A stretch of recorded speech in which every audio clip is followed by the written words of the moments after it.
Hello everyone, welcome to the Gacha news for this week of December 3rd on the 5-9 Gaming channel. I am your host, Nolar, the host with the most gachas under his belt. Let's get started with your weekly Gacha news. First up, DRAGALIA lost for this week's Gacha news segment. Cygames has just released a brand new Gala DRAGALIA unit, Gala Leonidas. For those of you who may not play the game, Gala DRAGALIA are the equivalent of a Dokkan Fest banner. Gala Leonidas is a fire-type mana caster gun unit. After he was shown in the main story of the game, people were very excited to see him, just like Matt here, and expected him to get a new Gala version soon. Also in DRAGALIA news, we have more info about the Princess Connect Redive collab. The new unit that has been added to the game from the collab is Picarune. She's a light sword unit, so she will be helpful in endgame events such as Tartarus Wrath, High Zodiac, and the current New Year raid event.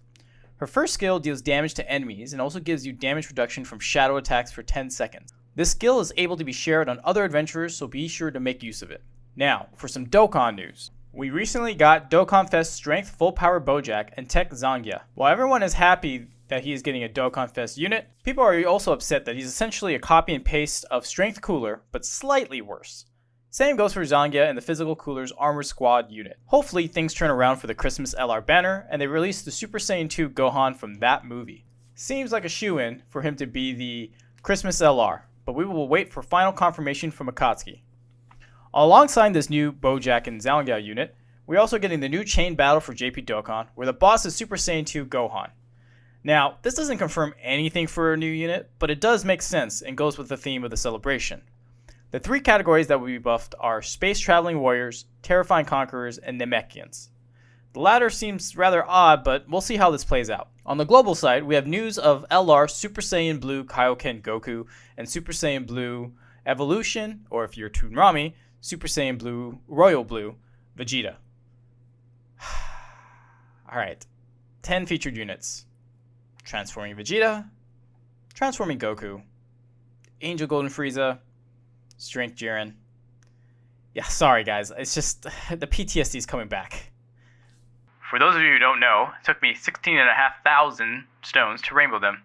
Worst shaft ever. Unless you love Super Saiyan Blue Kaioken or Super Saiyan Blue Evolution Vegeta, you should probably skip the banner. But hey, if you go in and pull Strength Jiren for the 15th time, don't say I didn't warn you. For Dragon Ball Legends news, the game has been doing outstanding in terms of how they've handled the release of UI Goku and Jiren. Even though it was accidentally leaked in the App Store in some countries, the dev team never gave in and kept their surprises in store for us until the very end. The biggest surprise that got everyone hyped up and excited is when they added in the Limit Break X Survivor opening theme for the TOP arc when you went to the Summons tab of the game. Many people did not expect this and were extremely hyped when they found out the special Easter egg in the game. Good on you, Dimps, for this special treat to the players. The one Escanor recently came out on JP this past week, and he has certainly impacted the meta. A lot of people have summoned for him and are testing him on a bunch of different teams. His banner is here until December 23rd, so if you want to go for him, you've got 3 weeks left, and be sure to download the game and give it a try. And again, just a reminder for the JP players, Tower of Trials resets this week, and those updates are usually important weeks for JP Grand Cross, so make sure to be on the lookout for the patch notes for that week. In Genshin news, Zhongli recently released a fan favorite worthy of your Primo Gems. A new 4-star releases alongside him, Xin Yan, and a Pyro Claymore user. Both new units will be a great addition to your teams if you manage to pull them with those abysmal rates, but best of luck to everyone summoning. And it's that time of year again where we're getting to yearly revenue analysis for all these gacha games. Then the hard decision has to be made when these games have to be shut down. And the first victim today is Astral Chronicles. Having played this myself at launch, I can say that it was interesting art style where it had chibi models, but not the defined huge chibi head that you've come to expect. Instead of clicking action bars to set a spell up or an action, you just had to draw something with your finger on screen. So drawing out a V meant your character would perform a specific action. Drawing a circle activated an ultimate move. It was an interesting concept, but poorly executed as the publishers forced a very obvious pay-to-win structure very early on.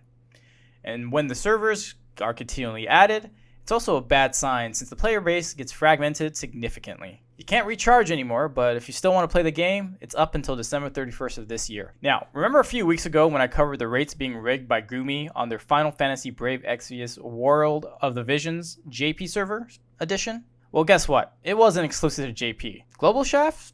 Or not a global shaft? Actually, I don't know. It's all confusing. Anyways, it was determined that Gumi was doing the exact same thing on global. However, the only statement that was been provided by Gumi, as of this recording, to address this issue on the global server was that producer Hirono claimed it was merely a version 3.0 bug, and then quickly swept it under the rug. That would make sense if global was on the 3.0 version. Yeah, about that. So while the game isn't shutting down, this might as well be a step-by-step guide on how to kill your game. Idola Phantasy Star Saga is trying to write their own chapter into how to kill your game. In typical let's milk the global server for all they got, Bull Trend is featuring paid-only characters that were only attainable for free in JP. Well, that's right, they pulled their own Green Lilia from Grand Cross between JP and global. On top of that, the revenue for the game hasn't been promising at all. Look, I played the game. I felt it was interesting because the PvP is kind of PvE, where you're fighting your opponent's team made of Idola in a raid style. The more damage you do, the higher the score and your ranking goes up. Interesting concept, but their overall playstyle felt dated, like a slightly upgraded version of FGO. Given the publisher's actions and lack of revenue, you might as well call this game dead at this point. Last but not least, we had the final shutdown of the year in Lyn the Lightbringer. It's shutting down on December 29th, and it released on March of 2019, literally a few months away from hitting its second year anniversary. The writing on the wall was written for a while, given the lack of content in this game. I didn't even play it because it's a Nexon game. If you don't know, any game published by Nexon is an instant ignore because it will shut down in its first year, since Nexon is trash when it comes to handling a game. So Konosuba is already on its death knell before it even launched globally.